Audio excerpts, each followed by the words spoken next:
요한계시록 13장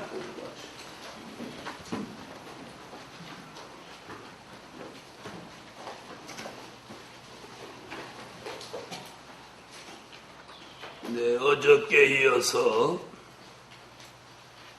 오늘 6절 공부하시겠습니다. 6절부터 어저께 5절까지 설명드렸습니다. 6절 짐승이 입을 벌려 하나님을 향하여 해방하되 그의 이름과 그의 장막 곧 하늘에 거하는 자들을 해방하더라.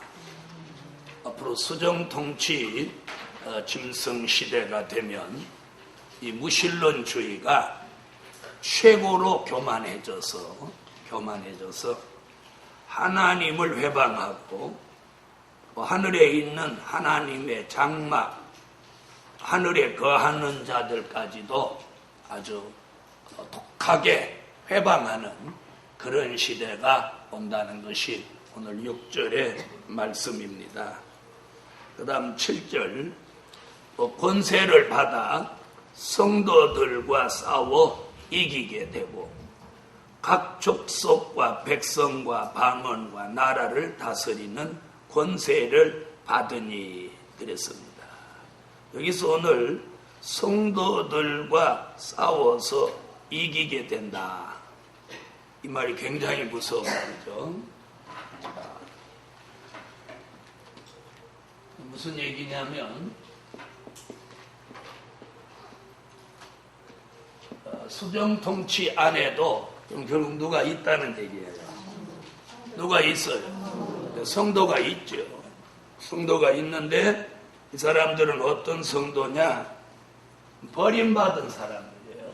버림받은 성도. 마태복음 24장 40절로 41절 같이 버림받은 성도. 찾으셨으면 읽으세요. 마태복음 24장 40절로 41절. 찾으셨으면 읽으세요.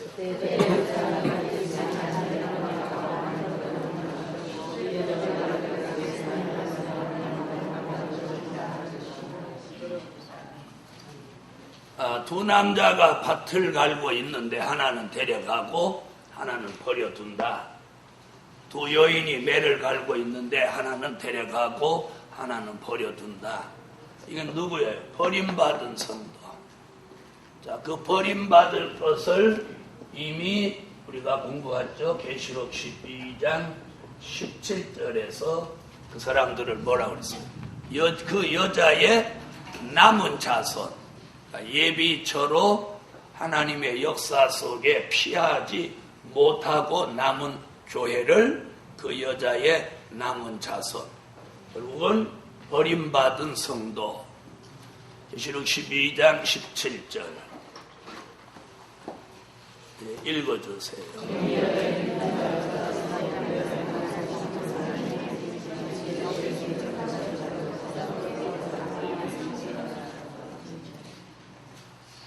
그걸 사도 요한이나 다니엘도 예언했어요. 다니엘서 7장 25절에는 성도를 짐승의 손에 붙임바 된다.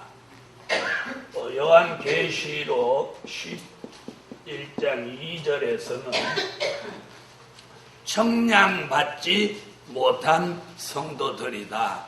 이렇게 말씀하고 있습니다. 다니엘서 7장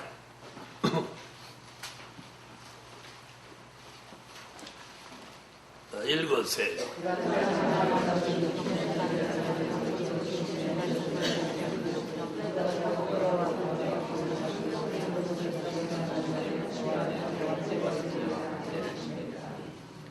아멘.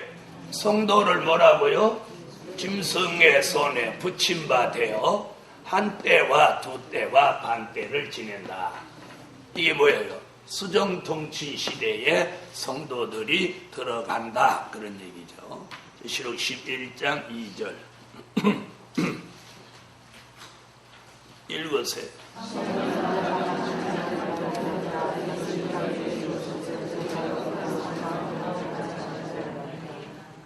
아멘. 자, 우리는 여기에 이런 것이 있다는 건 공부하되 이런 데 속하면 안 되는 거예요. 그래서 우리는 주의 재림을 맞이해서 공중으로 들림을 받아야 하고 또 그것도 여의치 않으면 어디라도 들어가기 싫지만 그래도 예비처라도 들어가야 사는 길이 열리는 거예요. 자, 성산에 와 계시니까 지금 바깥에서 무슨 일이 일어나는지 잘 모르시는 것 같아서 조금 요즘 돌아가는 걸 말씀드리면 북한은 지금으로부터 한 보름 전에 사이버 전쟁을 선포했어요. 사이버 전쟁. 사이버 전쟁이라는 말은 무슨 말이냐면 인터넷상에서 전쟁을 하는 걸 사이버 전쟁이라고 그래요. 그렇게 인터넷상에 전쟁을 선포했어요. 북한이. 그래놓고 열흘이 지난 후에 우리나라의 청와대, 국정원 각 요소를 컴퓨터로 공격을 시작했어요. 그래서 무차별 공격해 오는 그 사람들을 뭐라고 하냐면 해커라고 합니다. 해커.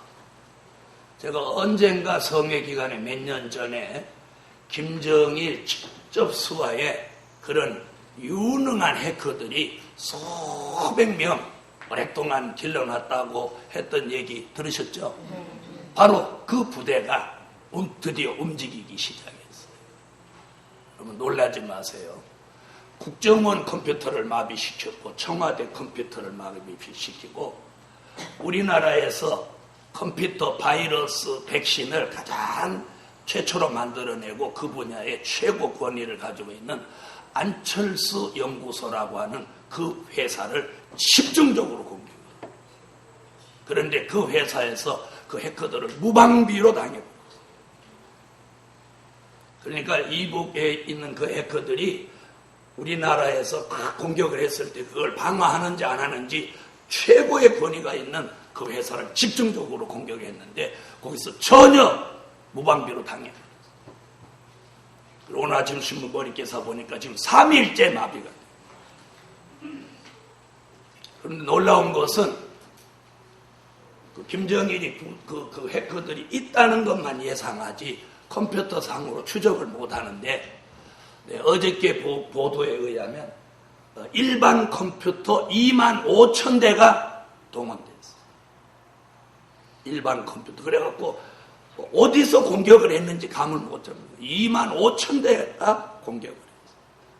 우리가 예상한 건 김정일이 밑에 해커가 그 직속부대가 수백 명일 거다 그랬는데 이번에 접속된 건 2만 5천 대의 일반 컴퓨터에서 해커들이 공격을 해갖고 이거 감을 못 잡니다. 이게 바로 뭔지 아십니까? 미 백악관까지 공격을 해요.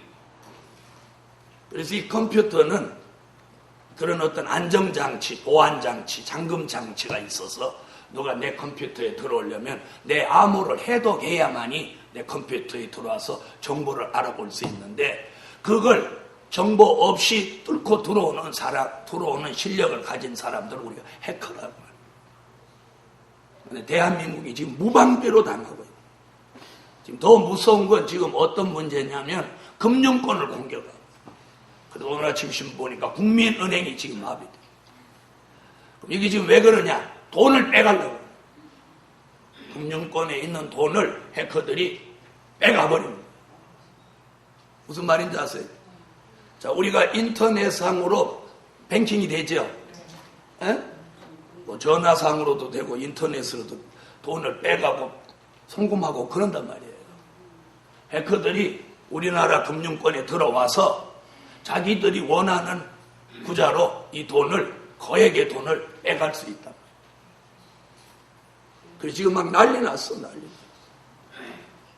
그런데 그런 정보를 저 같은 사람도 알고 있는데 우리나라 각 기관이 전혀 거기에 대비가 없다는 거예요. 이것이 지금 뭔지 아십니까? 모의 전쟁, 컴퓨터상의 모의 전쟁을 이미 북한이 시작한 거예요. 그래서 대한민국이 그런 전산망이 마비되나 안 마비되나 한번 해커들로 하여금 이걸 걸어보니까 그냥 즉시 반응을 보여요. 바로 이건 뭘 의미하는지 이미 전쟁에 진 거예요. 이제 앞으로는 전부 장비가 전자장비예요. 그래서 컴퓨터, 인터넷 이게 마비돼 버리면 전쟁이 눈 감고 싸우는 건 안 가죠. 그걸 북한이 이미 수년 전부터 그런 유능한 해커들을 길러가지고 그 공격을 대비하고 있다가 이미 이번에 선전포고를 했어요. 사이버 전쟁 선전포고.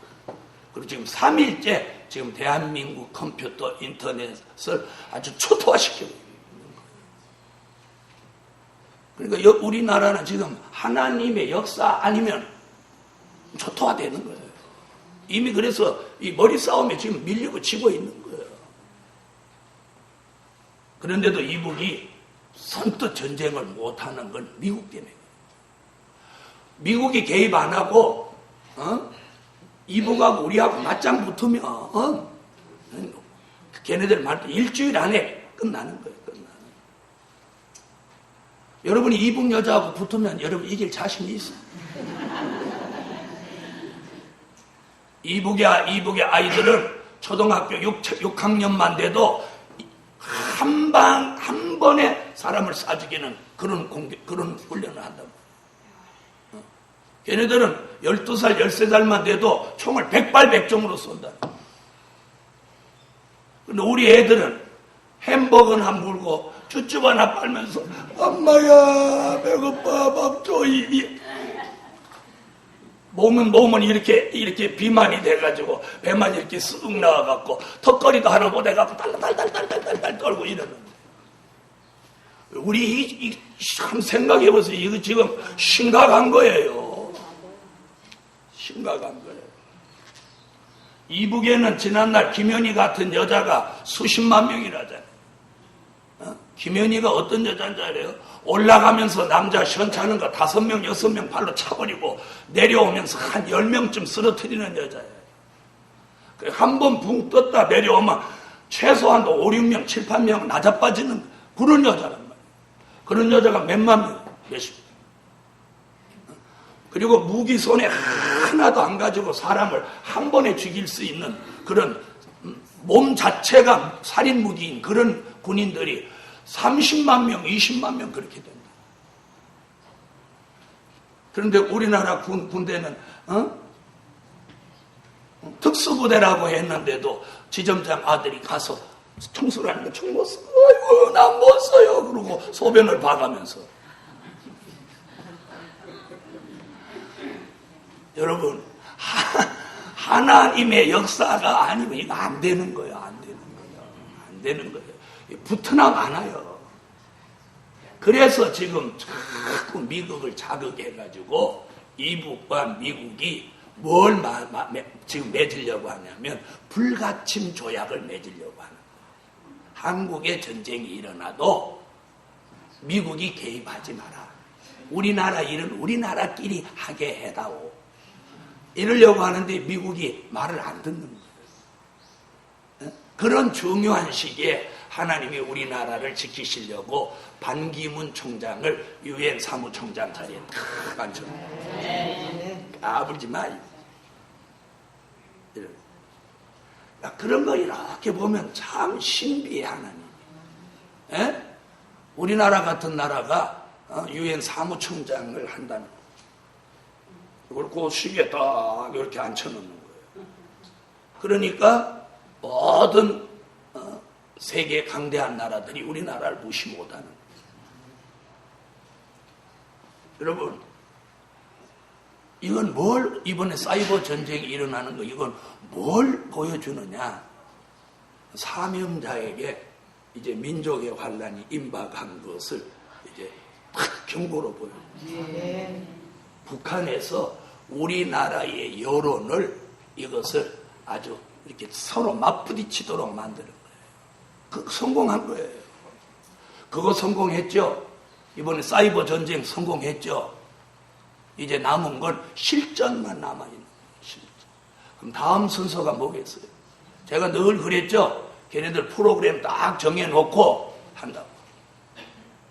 자, 그동안 뭐 계속 쏘다가? 미사일 쏘다가 이제는 대한민국을 직접으로 눈에 보이지 않는 인터넷상으로 들어와서 막 싹 공격을 하는데, 제가 가장 우려하는 건 지금 문제가 뭐냐면 금융권을 공격해서 거액의 돈을 빼가면 어떻게 되나. 그걸 빼가며 가서 그 돈으로 이제 전쟁을 일으킨다고 가정했을 때 우리나라가 아주 심각한 타격을 받지 않을까. 그게 지금 우려되는 거예요. 그러나 그것도 하나님이 허락해서 하는 거는 어쩔 수 없는 거죠. 지금 그런 상태에 와 있어. 뭐 신문마다 머리 기사로 그거 나왔어. 3일째 마비 이런 거. 여러분, 이것이 뭘 의미하는 거겠어요? 지금 이미 전쟁이 일어난 거예요. 이미 전쟁이 일어난 거예요. 그래서 정식으로 사이버 전쟁을 선포하고 열흘 만에 지금 치고 돌아서 3일 동안 초토화시키고 있는 거예요. 그럼 이북에서 뭐라고 하겠어요? 야, 컴퓨터는 니네가 많은지 모르지만 그걸 내 마음대로 하는 건 우리가 다 한다. 그러지 않겠어요? 네. 이것이 성경의 예언이 응하여지는 거예요. 그래서 여러분이 기도하셔도 이제 이러면서 반은 도취해가지고 그렇게 기도할 때가 아니에요.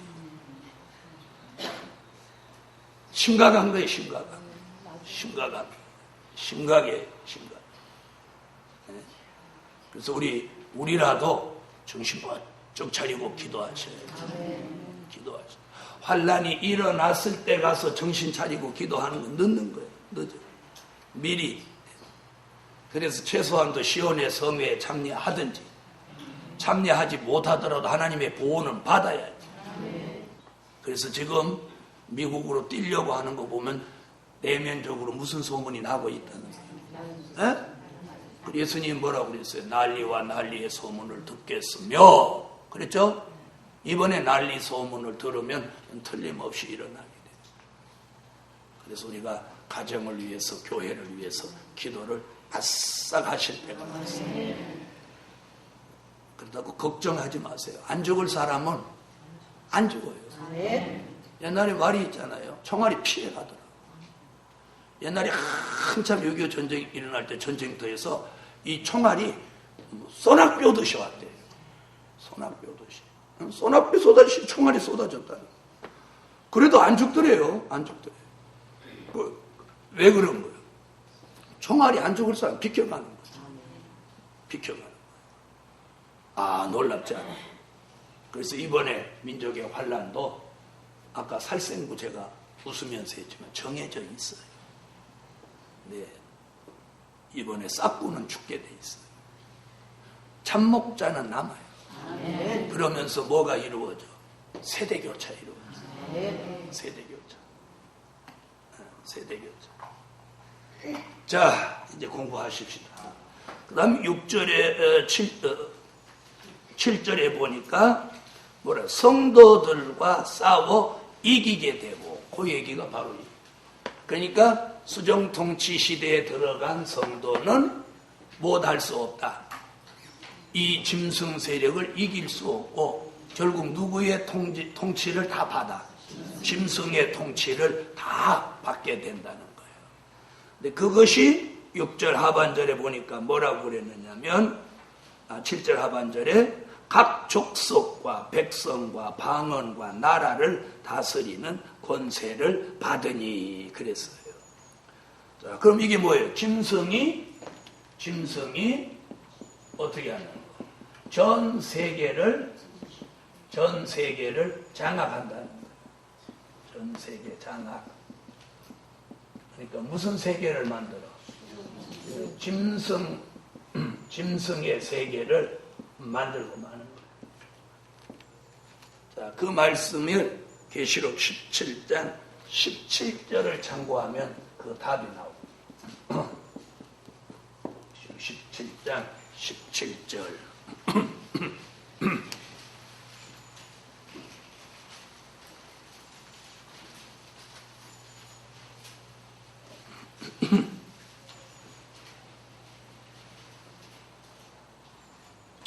자, 찾으셨으면 읽어보세요.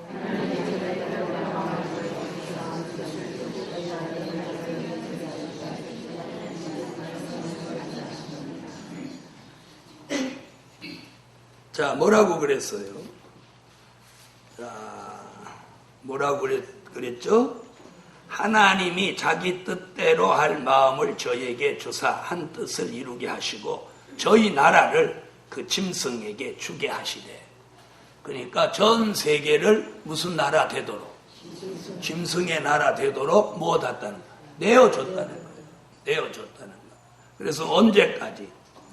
하나님 말씀이 응하기까지 하심이라.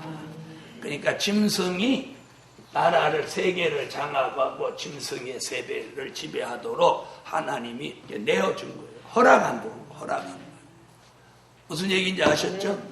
그러나 그것을 막 영원히 그렇게 하는 게 아니라 하나님의 말씀이 응하여지기까지. 그게 그래서 정해놓은 게 몇 달? 달로는 42달, 연수로는 3년 반. 이게 정해놓은 거예요. 그러니까 짐승이 세계를 지배하고 주관하고 다스리는 기간은 이렇게 정해놨어요. 이게 정한 때예요. 이게 성경의 예언이에요. 자, 다시 13절 오세요. 이번에는 8절. 13장 8절 읽어요.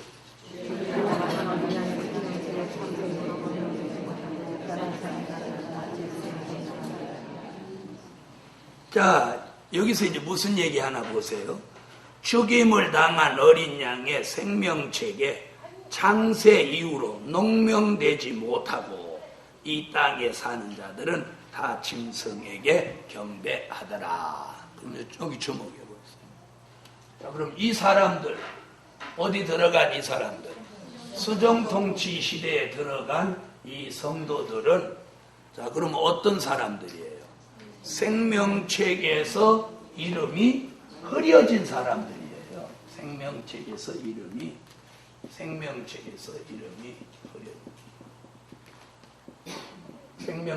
이름이 흐려진 사람들. 자, 그럼 들어보세요. 자, 예수 안 믿던 사람이 예수 믿고 회개하고 예수님이 하나님의 아들로 믿어지면 그 이름이 어디에 쓰여져? 생명책에 기록이 됩니다. 이 사람들은 버림받도록 수정통치 시대에 들어가는 그 순간 이들의 이름은 생명책에서 버려지는 거예요. 버림받았다는 게 그거예요. 버림받았다는 게. 이 아주 무서운 얘기예요. 자, 그럼 생명책에서 이름이 그럼 흐려질 수 있냐? 흐려질 수 있어요. 자, 계시록 3장, 계시록 3장 4절로 5절을 보시죠.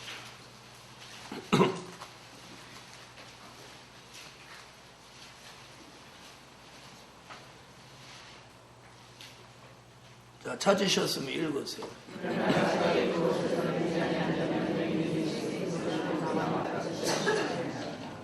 자, 생명책에서 이름을 반드시 어떻게 한다고? 흐리지 않는다. 그 말은 못할 수도 있다. 흐릴 수도 있다는 얘기죠. 흐릴 수도 있다는 얘기죠. 그러면 어떻게 하면 그 이름이 생명책에서 흐려지느냐면 히브리 6장 4절로 8절에 보면 생명책에서 이름이 흐려질 사람에 대해서 나옵니다.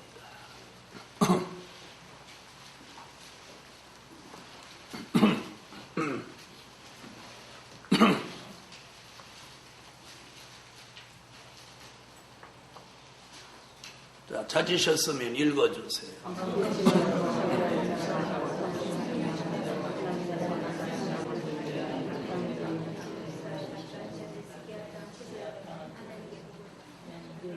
8절까지 읽으세요. 읽다가 마세요.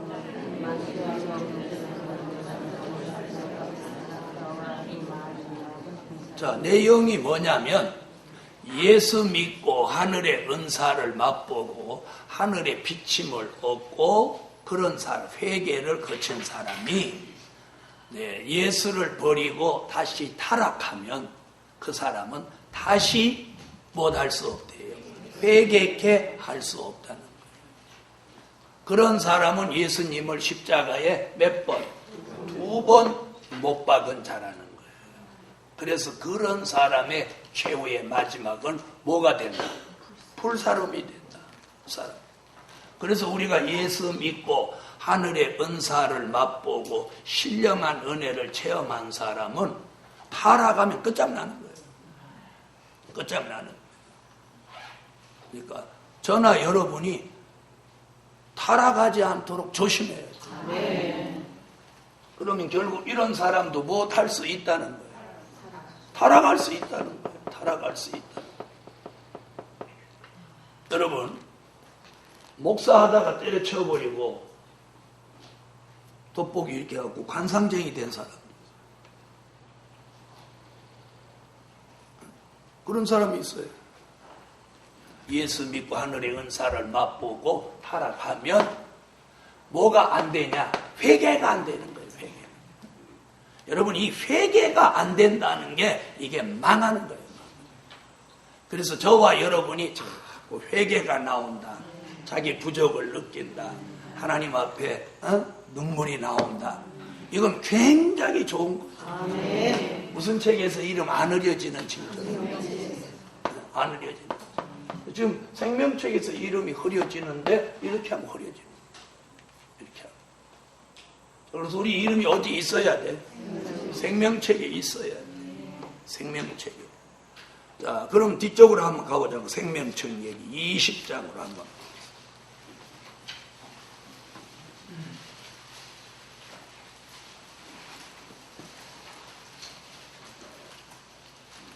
생명책 얘기가 어디 나오냐면 20장 12절에 나와요. 계시록 20장 12절. 자, 읽어보세요.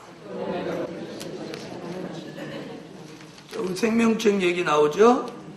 자, 그 다음에 15절에 또 생명책 얘기 나와요. 자, 15절 읽으세요. 생명책에 이름이 없으면 어디 들어간다는 거예요? 불못에 들어간다는 거예요. 그 다음에 21장 27절에서 생명책 얘기 나와요. 21장 27절. 내세의 축복은 못 받는 거예요.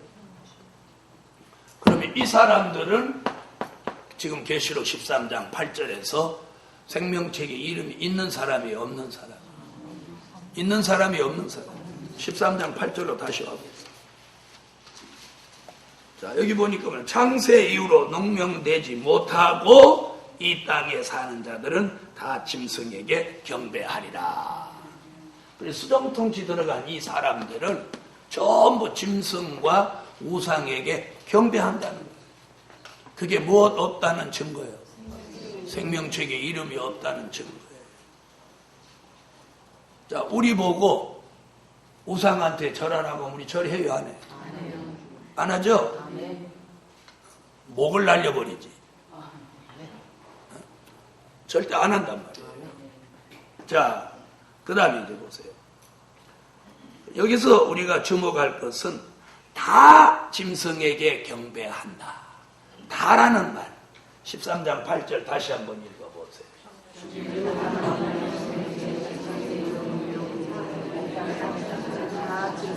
자, 여기서 다라는 용어가 어디를 내다본 얘기냐면 15절을 보세요. 저가 권세를 받아 그 짐승의 우상에게 생기를 주어 그 짐승의 우상으로 말하게 하고 또 짐승의 우상에게 경배하지 아니하는 자는 몇이든지 다 죽이게 하더라. 그럼 수정통치 시대에 들어가서는 경배하지 않으면 다 죽인단 말이에요. 이게 뭐예요? 그 시대의 법이에요. 그런데 8절에 뭐라고 그랬어요? 다 경배하리라 그랬죠? 그랬죠? 그러면 수정통치 시대에는 경배 안 하는 사람이 나와요, 안 나와요? 안 나온다. 안 나온다는 얘기는 뭐예요? 그것 때문에 죽는 사람 없다, 이런 얘기예요. 무슨 얘기인지 아시겠죠? 자, 이래서 여기 남아있는 버림받은 성도는 전부 짐승에게 경배하게 되니 생명책에서 이름이 흐려졌기 때문이에요. 그렇다면 생명책에 이름이 있는 사람은 결코 여기 떨어지게 두지 않는다는 거예요. 그래서 그 사람들을 여기 들어가지 않게 하기 위하여 하나님이 준비한 게 뭐예요? 예비처. 예비처로 들어가요. 예비처. 자, 이런 것을 오늘날 교회가 이제 아느냐, 모르느냐, 그게 중요합니다. 그럼 천주교는 알까요, 모를까요? 천주교는 더더욱 모르죠. 더더욱 모르죠. 몰라요, 거기는. 그리고 천주교회는 일반 성도가 이 성경책을 보는 걸 금해놨어요. 별로 안 봐요. 천주교인들이 무슨 성경 갖고 다니는 사람 어디 있어요? 성경 안 갖고 다녀요. 성경을 보지도 않고. 근데 미사하는데 성경 안 봐요. 그러니까 알 수가 없죠. 자, 그럼 은혜시대 교회는 맨날 복음서나 바울서신만 뒤적거리고 있으니 어디서 알 수가 있어? 그래서 저와 여러분이 이 시대에 사명이 큰 거예요. 아멘. 이런 말씀을 전해줘야 될 막중한 사명이 저와 여러분에게 있는 거예요. 아멘. 있는 거예요. 자, 그 다음 보세요. 그 다음에 이제 9절.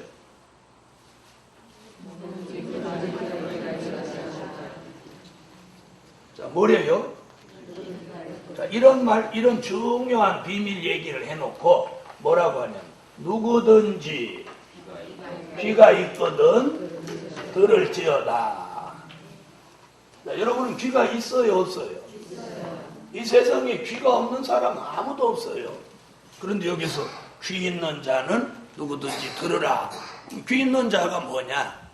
귀가 있어도 말씀을 들을 줄 아는 귀를 말한 거예요. 그래서 이사야는 그런 귀를 뭐라고 그랬느냐면 이사야 50장 4절로 5절에 학자의 귀라고 그래요.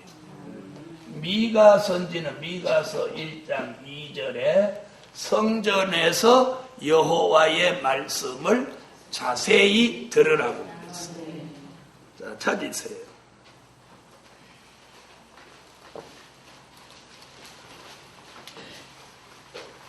미가서 1장 2절, 이사야 50장 4절로 읽으세요.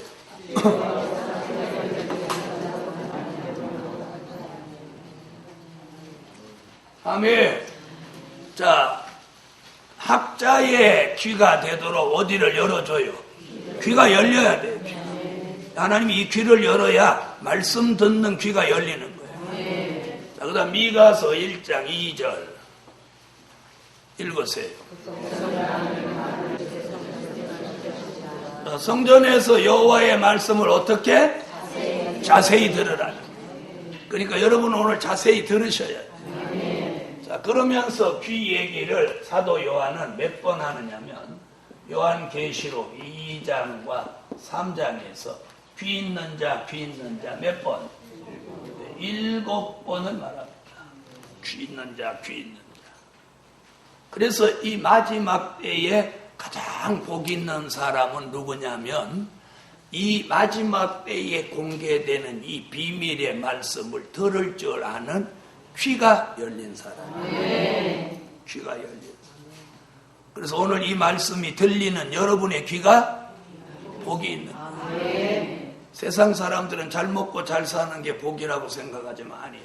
우리가 복은 귀가 열려서 이 시대에 나타내 주신 하나님의 비밀의 말씀을 잘 들을 줄 아는, 바로 들을 줄 아는 귀가 있는 사람이 복 있는 사람이에요. 자, 그 다음 10절로 가겠습니다.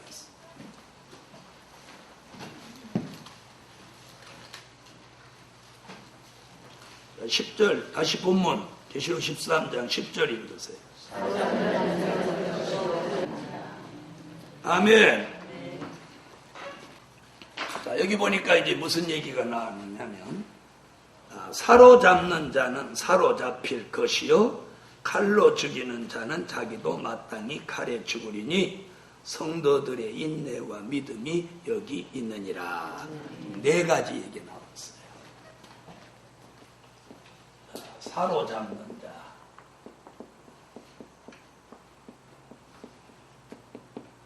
사로잡는 자, 또 칼로 죽이는 자,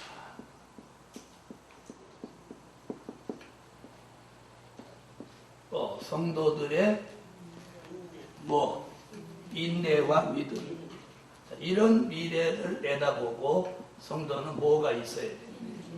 인내와 믿음이 있어야 된다.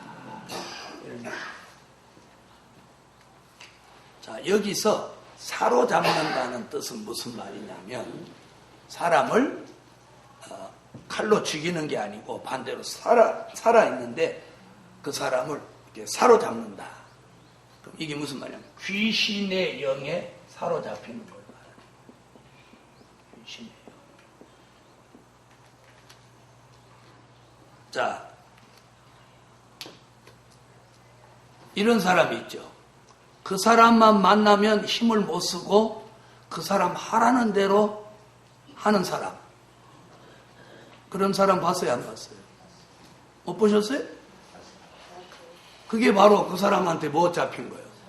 사로잡힌 거예요. 다시 말하면 이 계시록 13장에서 거짓 선지자가 뭘 해요? 귀신의 영을 넣어가지고 사람들을 미혹하여 사로잡는 거예요. 귀신의 영으로 뭐 돼가지고 미혹하여 이걸 사로잡는 거예요. 사로잡는다. 그 사로잡는다는 뜻을 지금 이제 13장에서 다시 한번 보시죠. 자, 13절부터 보겠습니다. 큰 이적을 행하되 심지어 사람들 앞에서 불이 하늘로부터 땅에 내려오게 하고 짐승 앞에서 받은 바 이적을 행함으로 땅에 거하는 자들을 미혹하여, 여기 나오죠. 미혹하여 땅에 거하는 자들에게 이르기를 칼에 상하였다 살아난 짐승을 위하여 우상을 만들라 하더라. 저가 권세를 받아 그 짐승의 우상에게 생기를 줘 그 짐승의 우상으로 말하게 하고 또 짐승과 우상에게 경배하지 아니하는 자는 몇이든지 다 죽이게 하더라. 그럼 이 사람들이 지금 누구냐면 아까 뭐예요? 버림받은 성도들 얘기란 말이에요. 그죠? 자, 우리가 그럼 반대로 해요. 우리가 성령을 받지 못했을 때 사람이 성령이 와서 우리를 막 감동할 때 뭐에 사로잡혀?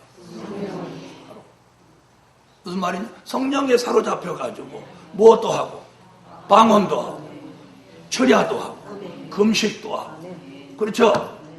성령에 사로잡혀서 뭐도 하고 막 전도도 하고.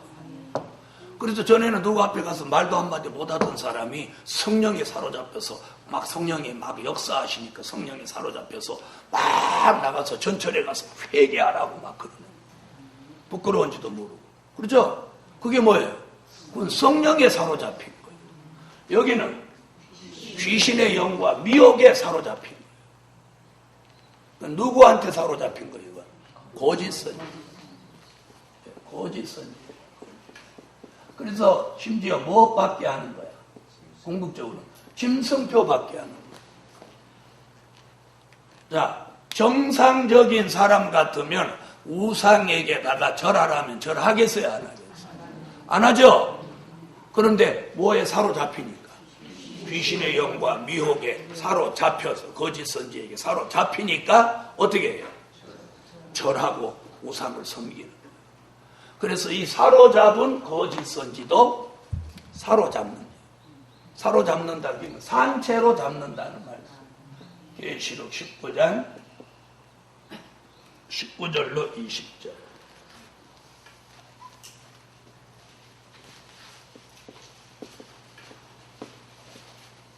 계시록 19장 19절로 20절 읽으십시오. 자, 이게 답이에요. 사로잡는 자는 저도 사로잡힐 것이요. 그러면 여기서 사로잡는 자는 누구예요? 정확하게 말하면 거짓 선지자.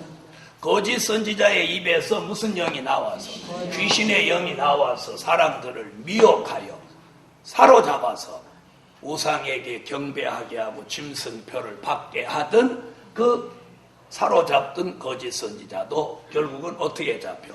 산채로 사로잡혀. 그래서 어디 들어가?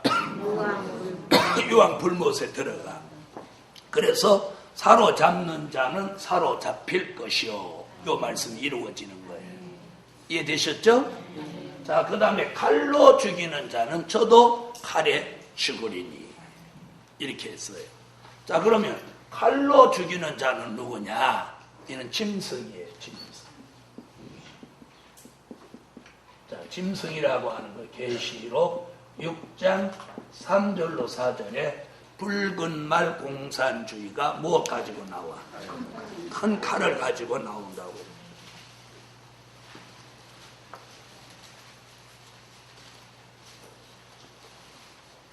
찾으세요.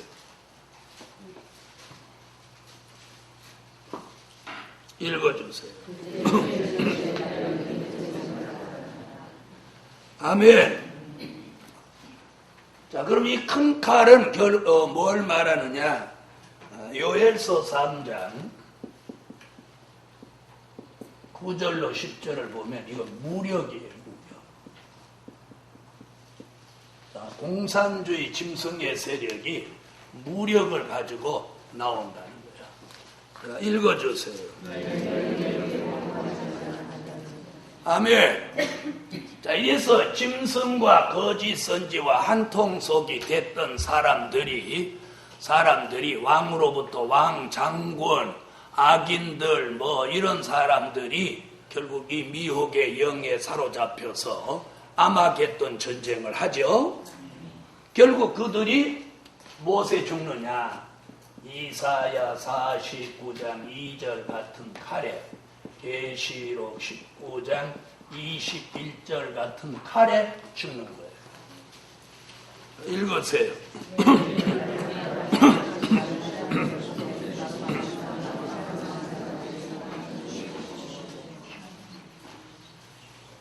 아멘.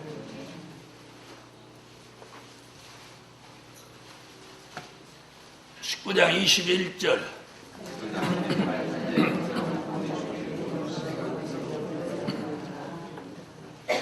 자, 이래서 칼로 죽이는 자는 자기도 마땅히 칼에 죽는다. 자, 이것이 무슨 뜻이냐면 하나님의 공의가 시행되는 거예요. 이런 미래를 내다보고 성도들은 뭘 가지라는 거예요? 인내와 뭘 가져라?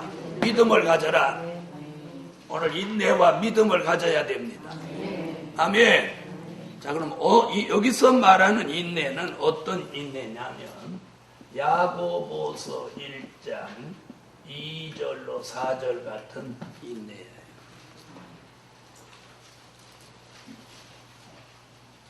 읽으세요.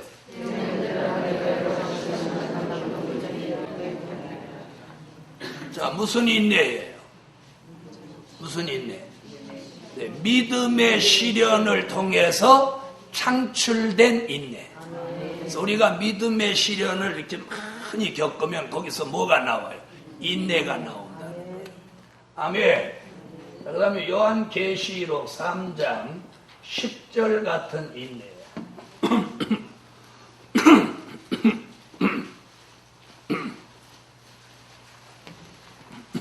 읽어주세요.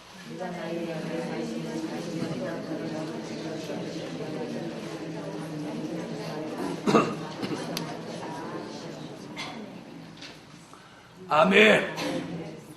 자, 무슨 인내? 말씀 지키는 인내.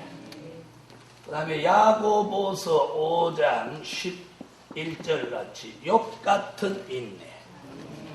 그래서 이 마지막 때는 우리가 이런 인내가 필요해요. 인내.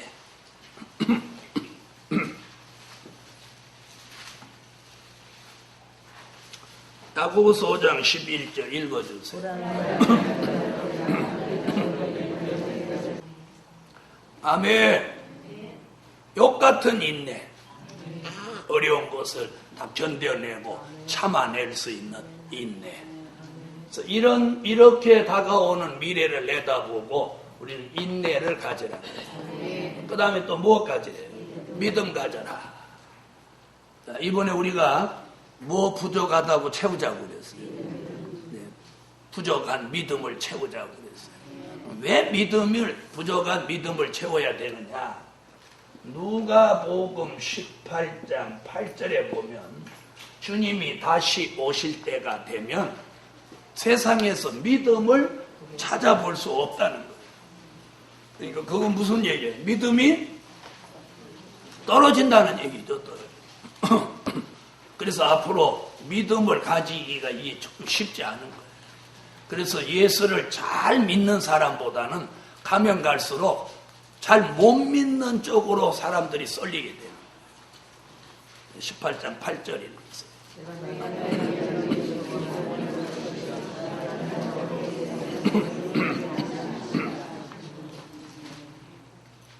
자, 세상에서 뭘 보겠느냐? 믿음을 보겠느냐? 자, 이렇게 어려운 시대에 믿음을 가지기에는 어려운 시대예요. 어려운 시대. 참 잘 들어보세요. 믿음은 잘 믿으려고 하면 끝이 없어요. 네, 잘 믿으면. 그래서 통계에 의하면 지난 수십 년 동안 기독교인이 천주교로 가는 경우들이 많았어요. 왜 그러냐? 거기 가면 뭐 믿는 거라고 할 거 없어요. 자, 기독교에서는 신앙을 바로 가지면 주의를 제대로 지켜라. 이렇게 하죠. 11조 제대로 드려라. 철야기도 나와라. 새벽기도 나와라. 그러는데 천주교에서는 그런 거 해요? 안 해요? 안 하죠. 새벽기도 안 합니다. 그 다음에 술 마셔도 돼요? 안 돼요? 되죠. 담배 태워도 되죠. 제사 지내고 다 하는 거예요. 이건 믿음이 아니에요. 비판하려고 하는 게 아니라 우리가 알고 믿어요. 무슨 얘기인지 아세요? 믿음은 믿음의 기준이 있어요. 그게 뭐냐면 성경대로 해야 돼요. 성경대로. 지금 그 믿음 얘기하는 거예요. 세상에서 믿음. 그래서 사람들이 자꾸 편해지려고 하는 거예요. 예수도 믿으면서 뭐다고? 편해지게. 아니요.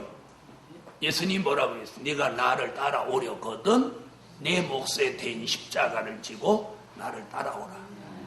예수를 제대로 믿으면 고난이 따르게 돼요.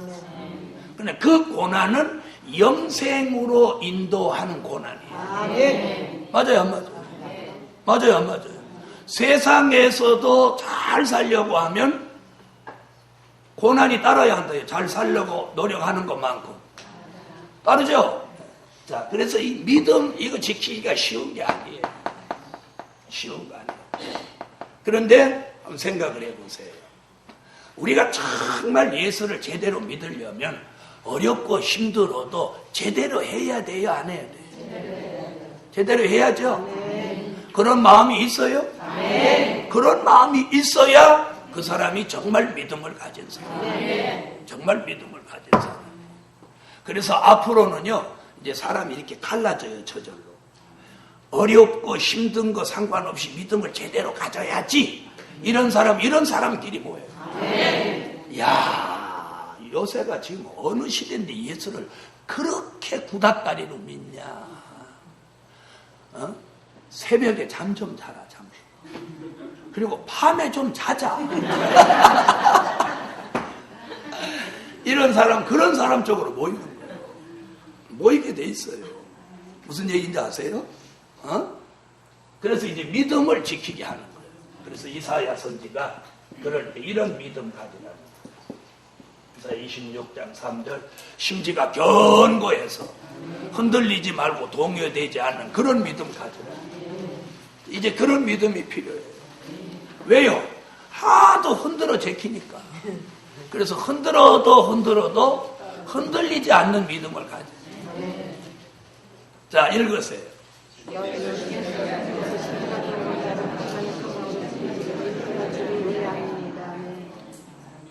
심지가 견고한 신앙.